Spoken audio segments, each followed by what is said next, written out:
Hello everyone, hi and welcome to my YouTube channel. My name is Sheil Bello. I'm into accounting auditing. I also help students with transitioning from whatever course or background into accounting and auditing and finance. Today we'll be talking about ICANN performance management. ICANN is Institute of Chartered Accountants of Nigeria. If you check my other videos, you will find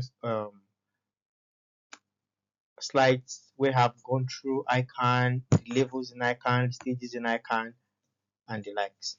All right, so today we're looking at a skills level subject called ICANN Performance Management. The syllabus is updated, new textbook. People have past questions about where they'll get past questions from for topics that are just uh, newly treated.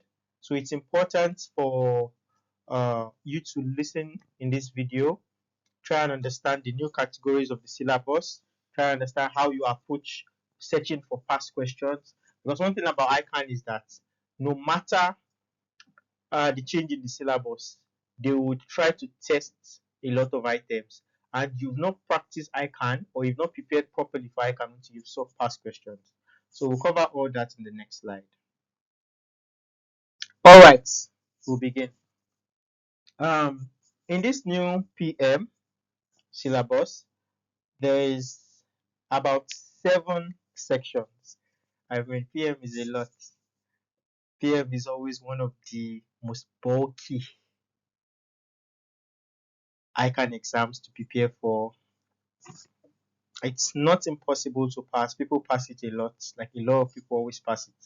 So I'll be giving tips and tricks that will assist you in passing. All right, we have 7 sections. The first section is management information systems and data analytics. This section represents 10% of the syllabus or 10% of the weighing system when it comes to the exam. Yeah, I think it's better to put it that way. 10% of the weighing system when it comes to exam.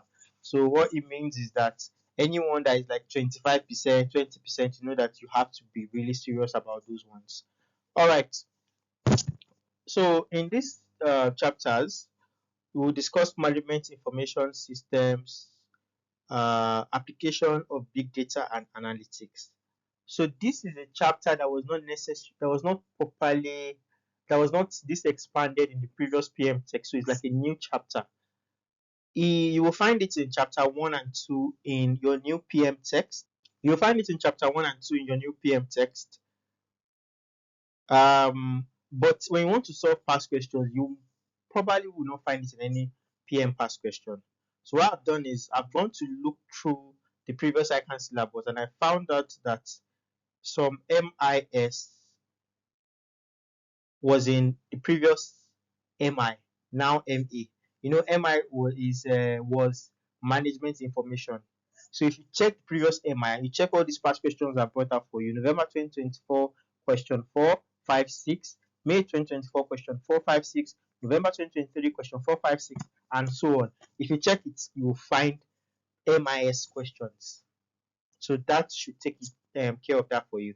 Then you will read the application of big data and analytics. All right, advanced costing techniques. This one generally usually comes out to, and it will take some time to learn all the techniques, but they are usually very straightforward.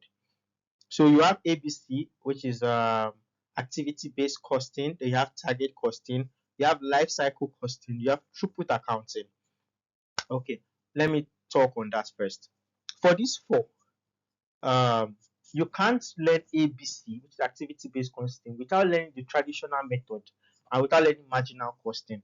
Because I can, in the previous PM text, whenever they mention ABC, they usually compare it with traditional costing. So it's important, and then a balanced view of learning ABC is to learn the traditional costing. So please try to ensure that as you're learning ABC, you're learning the traditional costing, you're learning marginal costing. Life cycle costing, throughput accounting, they also have their formulas and short notes on them. Accounting for environmental and sustainability factors was not in the previous PM text. So this is a new part. Please let's try and get as much information on it as we can from the text, from the ICANN text. And for You will find all these advanced costing techniques in chapters 3 to 9 of the new PM textbook. Now, if for any reason something in the new PM textbook is not clear to you, you can also find all this in chapter 3 of previous PM and chapter 2 of previous PM textbook. Because sometimes when they release a new syllabus, there is possible that the way they explained it now might not be the same way they explained it before. So if you are having that kind of issue, there's someone that uses the ICANN text, or if you want to solve plenty questions.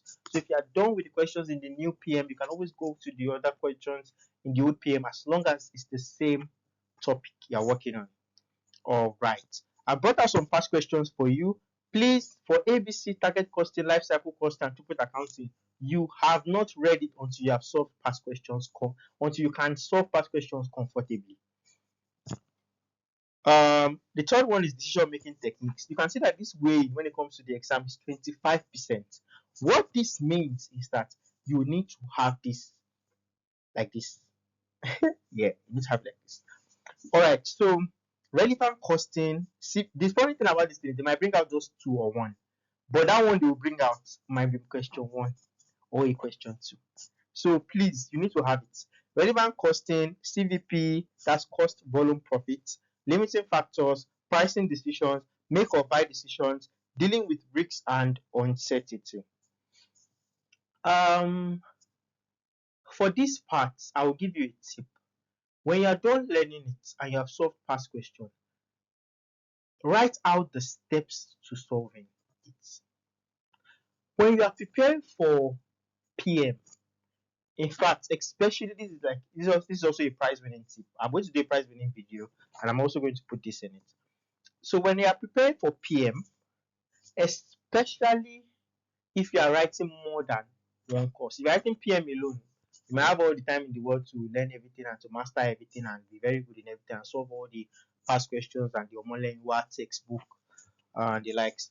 But if you are writing more than one, you might not have the time to solve too many questions as you should. What you should do is when you solve those questions, because you might not have the time to master all those questions, master the approach to solving them. Oh, for relevant costs, I will always look for my cost of labor. My cost of labor, there can be idle costs. The cost of labor, there can be the cost of labor. So your labor can be, let's say there's fixed, there's variable, it's changing with something, or if it's your overhead, or if it's material. So it's important for you to know all these little approaches. Oh, if I see a question, how do I know? There's this labor cost, there's the idle cost. I will identify it. I will do this. I will do that. If I'm solving CVP, there are usually some formulas I'm supposed to use to solve CVP. All those formulas, can I identify them and can I use them? So when there's no more time to practice too many questions, you've done as you are going through a chapter and you have solved past question, you've done that little, oh, this is what I do first, and this is what I do first, and this is what I do first. Step 1, do this, step 2, do this, step 3, do this. If it's this, do this. You've done that. The night before the exam, you may not have time to go through all the questions. Go through all those your steps, and by God's grace, you will be fine. Because you've solved and you've used those solving to make your steps, and you've updated your steps based on new things you solved and saw in past questions, you'll be fine. Same thing for pricing decisions, make or buy decisions. So you'll find these decision making techniques in chapter 10 to 15, your new PM text. I brought out past questions for you. You will notice that these past questions for decision making techniques, you usually see that they are question 1, question 1, question 1B, question 1, question 1. What does that tell you? Very important. All right, budgeting and control. This is also very important. It's 20%. This budgeting and control has 2 parts to it. There is the theory part, that's the essay part, what is budget, what is master budget, types of budget, blah blah blah. That's one part. There's also the what do you call it? The standard costing part, material mix, yield variance, sales mix, quantity, planning and operational variance, and the likes. Those ones are calculation parts. Please, everything when it comes to budget is important. There's a year. I will show you that. Let's go to the past question. Let's look at the November 2020. Okay, May 2022. Right, in the past question under budgeting and control, May 2022. Question 1A, question 2, question 4, question 6, question 7A, all came from budgeting. Wahala.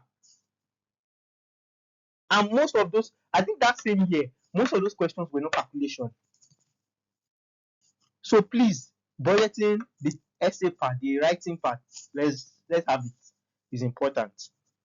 All these standard costing and so all these standard costing and the likes in your tutorials, right? They would most likely have given you a method to follow.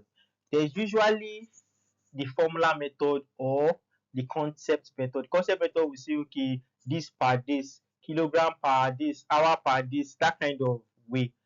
I use the concept method because sometimes they can twist the approach and the formula method might not work for it.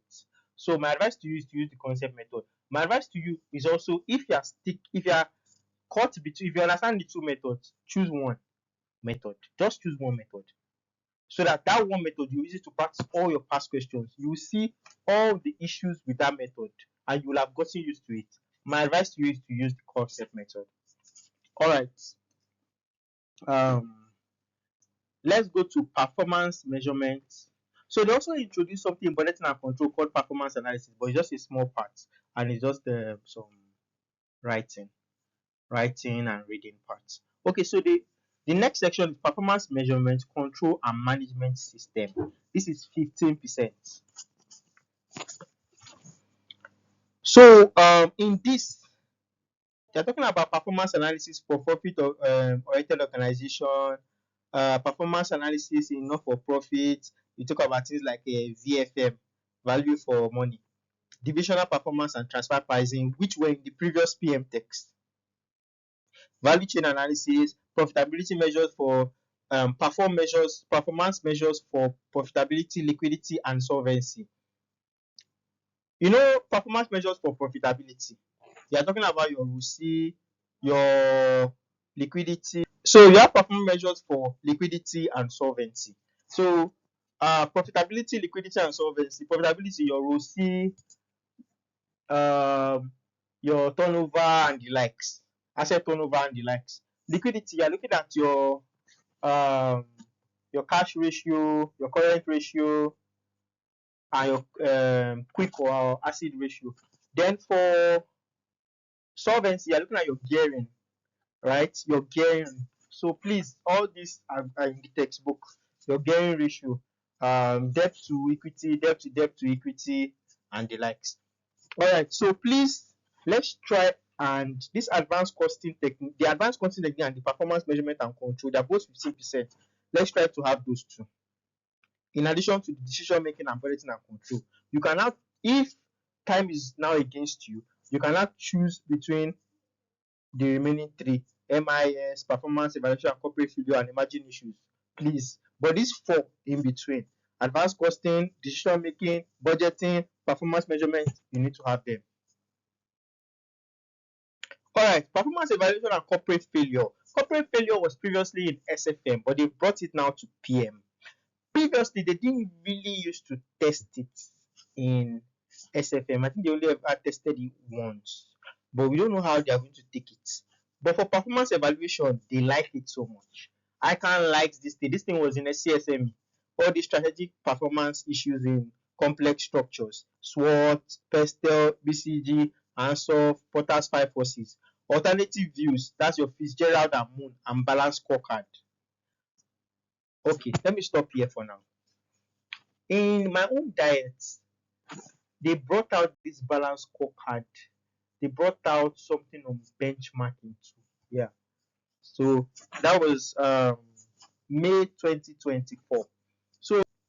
So it's important for you to have some of these essay writing parts because most of this performance evaluation is just reading. If you're somebody that likes reading, just pack everything. If you're someone that does not like reading, please still pack everything because ICANN will not really care about your feelings or what you like or what you don't like. All right. Also, so please, it's important for you to have it. I've got our past questions for this performance evaluation and corporate failure. Like I said, it came from CSME. So please look through the past questions and try and solve as many as you can. It used to be like a question 1 in CSME, but yeah, they might put it as a question 2 or 4. A question, no, a question 2 or 5. Yeah, so all right, there's a new chapter called Emerging Issues in Performance Management. If you are somebody that is doing PM alone or you are reading very fast and you are done with everything, please add this chapter, chapters 31 and 32 in new PM text. They've never come out before, but by the time you look through it, you will just create questions for yourself on it. All right. So please, for PM, another prize winning tip is anything that involves solving calculation, no matter how long it takes, understand the concepts. Don't cram examples, understand the concept. Also, if you have access to getting Omole in one textbook, please get it and use it for all these solving parts. Advanced costing, decision making. Yes, those are the two major solving parts. Yeah. Okay, budgeting and control to all those material mix, sales mix, and the likes. Also, revise everything a lot of times when the exam comes close. Please revise everything a lot of times. Also, whatever you have it. What does that mean? If when it's close to the exam, you are 70% done or 80% done, that 70 or 80% revise it. You can still pass PM with 50 over 100. You can pass PM with 52 over 100. But what will not be good is to read the whole syllabus, every single topic, and you cannot properly answer a question because you did not revise those topics. You just went through the whole syllabus. At the end of the day, you enter the exam. This one, you are not so strong in it. That one, you are not so strong. This one is the part you did not read. That one is the part you did not read. All right.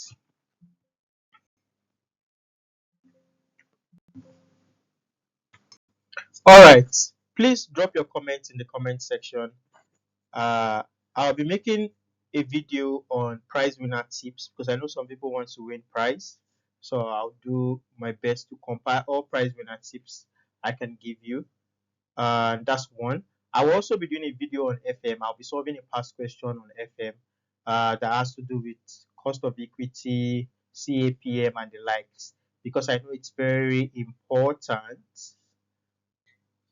since you don't have past questions on it. That CAPM was previously in SFM, so I'll look for past questions on them and solve about 2 past questions.